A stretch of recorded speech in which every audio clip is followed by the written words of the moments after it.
এবার ভুয়ো ভোটারের হদিশ মিলল আসানসোল দক্ষিণ বিধানসভা এলাকার রানীগঞ্জের ওল্ড একারার 271 নম্বর বুথে।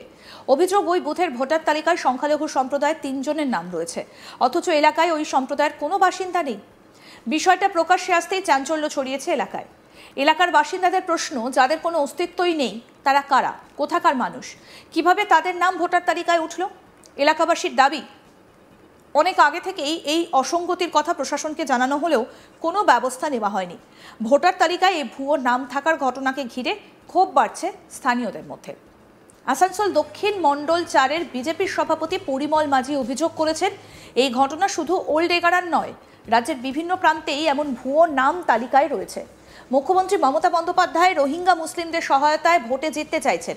আমরা স্পষ্ট জানিয়ে দিচ্ছি, যদি এই ভুয়ো নামগুলো তালিকা থেকে না তোলা হয় তবে বৃহৎ আন্দোলনে নামবে বিজেপি। কি বলছেন বিজেপির সভাপতি পরিমল মাঝি, শুনবো। আমাদের এখন স্ক্রুটনির কাজ চলছে, ভোটার লিস্ট স্ক্রুটনি। তো নতুন ভোটার লিস্ট এসেছে আমাদের কাছে। নতুন ভোটার লিস্ট আসার পর আমরা স্ক্রুটনি করতে গিয়ে ধরা পড়ে সেটা, এবং আমরা দেখি হঠাৎ করে 271 নম্বর বুথ 11 জিপির 271 নম্বর বুথে আমরা হঠাৎ করে দেখতে পাই 3 জন সংখ্যালঘু এদের নাম রয়েছে। সেই 3টে সংখ্যালঘু নাম তখনই থাকে যখন তাদের অস্তিত্ব থাকে, যখন তাদের ওখানে বাড়ি থাকে। কিন্তু আপনি যদি পুরো এলাকাটা ঘুরে দেখেন, সেখানে একটাও মুসলিমদের সংখ্যালঘুদের কোনো বাড়ি নেই। ফলে এটা স্বাভাবিকভাবে একটা প্রশ্ন ওঠে, ওখানে সাধারণ মানুষও একই কথা বলবে। সাধারণ মানুষের যেটা আছে, আপনারা দেখেছেন যে পঞ্চায়েত নিজে, তৃণমূলের পঞ্চায়েত সদস্য সেটাকে স্বীকার করেছে। তো এতদিন পর্যন্ত আমরা বিডিও অফিসেও আমরা জানিয়েছি, কিন্তু জানিয়ে কোনো কাজ হয়নি। আমরা যে বারবার এটা কথাটা বলে আসছি যে রোহিঙ্গা ভোটারদের নিয়ে যে দীর্ঘদিন মাননীয় নিজের ভোট ব্যাংক বাড়িয়ে যাচ্ছেন, ভোট করাচ্ছেন, এটা তার আরও একটা জলজ্যান্ত প্রমাণ। এই 3 জনের তালিকা আমরা আজকে তুলে ধরলাম, এবং আগামী দিনে স্ক্রুটনিতে আমাদের আরও বেরোলে এটার আমরা তুলে ধরব। এবং আমরা চাই এই ভোটার লিস্ট থেকে এদের নাম ইমিডিয়েট বাদ দেওয়া হোক।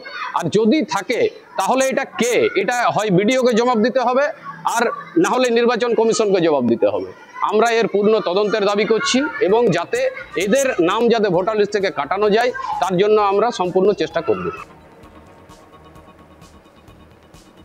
অন্যদিকে তৃণমূল কংগ্রেস শাসিত ইগারা গ্রাম পঞ্চায়েতের প্রধান মমতা মণ্ডল বলেন, আমি বিষয়টা সম্পর্কে কিছুই জানি না, তবে যদি সত্যি তালিকায় ভুয়ো নাম থাকে তাহলে অবশ্যই তা বাতিল করা উচিত। কি বলছেন পঞ্চায়েত প্রধান মমতা মণ্ডল, শুনবো। এখনো আমাদের কাছে নেই, কিন্তু ভুয়ো ভোটার বেরোচ্ছে। আমরা ইনকোয়ারি করেও দেখেছি ভুয়ো ভোটার বেরোচ্ছে, কিন্তু এখনো পর্যন্ত যে অ্যাকচুয়ালি কে সেটা আমাদের কাছে এখনো জানা হয়নি। কে কে কে আছে, কোন জায়গার, না নেই। পুরাতন ইগারা 272, তো আমাদের কাছে এখন 3টে আছে। হ্যাঁ, আমাদের কাছে এখনো কোনো খবর নেই, কিন্তু আমরা তদন্ত করে দেখছি। পরবর্তীকালে যদি ওরা কোনো ভুয়া ভোটার হয় তো আমরা সেটা তদন্ত করে দেখব। না, সেরকম আমাদের কাছে জানা নেই। আমাদের ইনকোয়ারি চলছে, আমাদের উপর থেকে ইনকোয়ারি চলছে কে ভুয়া ভোটার, কে এখানকার ভোটার, কে ভোটার নয়। এই মুহূর্তে এই 3টের খবর নেই আমার কাছে। আমরা ব্যবস্থা নেব, এটার কড়া পদক্ষেপ নেব যদি ভুয়ো ভোটার থাকে। ভোটার তালিকায় এই ধরনের নাম ওঠা নিয়ে প্রশ্ন উঠছে নির্বাচন কমিশনের ভূমিকা নিয়েও। পর্যবেক্ষকদের মতে, অভিযোগের সঠিক তদন্ত না হলে নির্বাচনের স্বচ্ছতা নিয়ে মানুষের আস্থা কমে যাবে। কি প্রতিবেদন তুলে ধরেছেন আমাদের প্রতিনিধি অনিল গিরি, শুনবো। পুরো রাজ্যতে যদি একটি সবথেকে বড় চর্চার মধ্যে রয়েছে, সেটা হচ্ছে ভুয়ো ভোটার। আর এই ভুয়ো ভোটারকে কেন্দ্র করে রাজ্য রাজনীতি উত্তাল রয়েছে। আর এইরকমই একটি ভুয়ো ভোটার সন্ধান পাওয়া গেছে আসানসোল দক্ষিণ বিধানসভার এগরা গ্রাম পঞ্চায়েত থেকে। এই এগরা গ্রাম পঞ্চায়েতের যে 217 নম্বর বুথ রয়েছে, সেটাতে বলা হচ্ছে যে 3টি মাইনরিটি ভোটার রয়েছে। স্থানীয়দের অনুযায়ী এই যে বুথ, এই বুথে কোনো মাইনরিটি ভোটাররা থাকেনি না। কিন্তু যে নতুন ভোটার লিস্ট এসছে সেটাতে দেখা গিয়েছে যে 3টি নতুন, যে বলা যেতে পারে যে নতুন মাইনরিটি ভোটার রয়েছেন। 3টেই যে নাম রয়েছে সেটা মহিলার নাম রয়েছে, আর প্রত্যেকেই মাইনরিটি রয়েছেন। আর এরপরেই আমরা দেখেছি যে বিরোধী দল বিশেষ করে ভারতীয় জনতা পার্টি অভিযোগ তুলেছে যে তৃণমূল কংগ্রেস এই রোহিঙ্গা মুসলমানদের ভিত্তিতেই এতদিন জিতে এসছে, আর যে নতুন যে ভুয়ো ভোটার যে সন্ধান পাওয়া যাচ্ছে তাকে সংশোধন করতে হবে, তাকে প্রথম ওটাকে আইডেন্টিফাই করতে হবে, তারপর ওদের নাম বাদ দিতে হবে। এরকমই জানিয়েছেন স্থানীয় বিজেপি যে মণ্ডল সভাপতি রয়েছেন, তিনি বলছেন এটা নিয়ে তারা এসডিও থেকে শুরু করে গ্রাম পঞ্চায়েত আর যে ব্লক লেভেলের যে অফিসার বিএলওরা রয়েছেন তাদেরকে জানানো সত্ত্বেও এখন পর্যন্ত এই 3টে নাম বাদ যায়নি।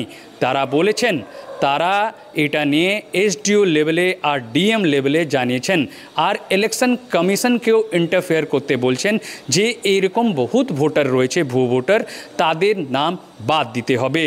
কিন্তু আমরা কথা বলেছিলাম যে এখানকার যে গ্রাম পঞ্চায়েতের প্রধান রয়েছেন, তৃণমূল শাসিত পঞ্চায়েত প্রধান রয়েছে, এটা পঞ্চায়েত রয়েছে, তার প্রধান মমতা মণ্ডল বলছেন এইরকম খবর তার কাছে নেই, কিন্তু যদি এইরকম ভুয়ো ভোটারের কোনো সন্ধান পাওয়া গেছে তো অবশ্যই সেই নামকে বাদ দেওয়া হবে।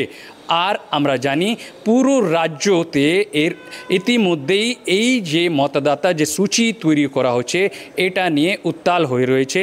আমরা দেখেছি যে মুখ্যমন্ত্রী স্বয়ং এটা নিয়ে মন্তব্য করেছিলেন যে বিএলও লেভেলের যারা অফিসার রয়েছেন ওটাতে যে কোনো রকম মতদাতা যে রয়েছেন, যারা ভোটাররা রয়েছেন তাদের কোনো সমস্যা না হোক। তারপর আমরা দেখেছি যে বিভিন্ন রকম ভুয়ো ভোটার বিভিন্ন যে অঞ্চল থেকে বিভিন্ন যে বুথ লেভেল থেকে এরকম ভুয়ো ভোটার সন্ধান পাওয়া যাচ্ছে। ইতিমধ্যেই আমরা জানি যে পুরো শুধু এইখানের এই রাজ্যে তো না, বিহারেও আমরা দেখেছি যে মতদাতা সূচি তৈরি হয়েছে, ভোটার লিস্ট তৈরি হচ্ছে, সেখানে 65 লাখ ভোটারদের নাম বাদ গিয়েছে। আর এইখানে যে বিরোধীরা রয়েছে ভারতীয় জনতা পার্টি, তারা বলছে শুধু পশ্চিমবঙ্গতে যদি এরকম আইডেন্টিফাই করা হয় তো প্রায় 1 কোটি থেকে বেশি ভুয়ো ভোটার রয়েছে। আর এই সব আগামী দিন যে ভোট আসতে চলেছে তার আগে এই যে ভুয়ো ভোটারদেরকে বাদ দেওয়া হবে, এরকম দাবি করেছেন ভারতীয় জনতা পার্টি। অর্থাৎ ভুয়ো ভোটারের হদিশ এবার পাওয়া গেল আসানসোল দক্ষিণ বিধানসভা এলাকায় রানীগঞ্জের ওল্ড এগারার 271 নম্বর বুথে। অভিযোগ যে ওই বুথের ভোটার তালিকায় সংখ্যালঘু সম্প্রদায়ের 3 জনের নাম রয়েছে, অথচ এলাকায় ওই সম্প্রদায়ের কোনো বাসিন্দা নেই। বিষয়টা প্রকাশ্যে আসতেই চাঞ্চল্য ছড়িয়েছে এলাকায়। এলাকার বাসিন্দাদের প্রশ্ন, যাদের কোনো অস্তিত্ব নেই তারা কারা, কোথাকার মানুষ, কিভাবে তাদের নাম ভোটার তালিকায় এসে উঠল? এলাকাবাসীর দাবি, অনেক আগে থেকেই অসঙ্গতির কথা প্রশাসনকে জানানো হলেও কোনো ব্যবস্থা নেওয়া হয়নি।